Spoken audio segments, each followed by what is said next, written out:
ایک گھنے سرسبز جنگل میں ایک ننھی سی سنہری گلہری رہتی تھی جس کا نام چمکی تھا۔ اس کے بال سورج کی روشنی میں ایسے چمکتے تھے جیسے خالص سونا دمک رہا ہو۔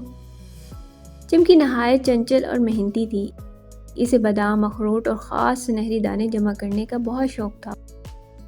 وہ انہیں اپنے بل کے قریب مٹی میں چھپا کر رکھتی تاکہ سردیوں میں آسانی سے کھانا مل سکے۔ ایک دن اسے ایک خوبصورت چمکتا سنہری دانہ ملا۔ وہ خوشی سے جھوم اٹھی اور فوراً سوچا کہ اسے سب سے محفوظ جگہ پر چھپا دوں۔ مگر جیسے ہی وہ مٹی کھودنے لگی، ایک تیز ہوا کا جھونکا آیا اور دانہ اڑا کر کہیں گم ہو گیا۔ چمکی بہت اداس ہو گئی اور جنگل کے ہر کونے میں اسے ڈھونڈنے لگی۔ راستے میں ایک نیلی چڑیا ملی جس نے کہا، غم نہ کرو، میں تمہاری مدد کروں گی۔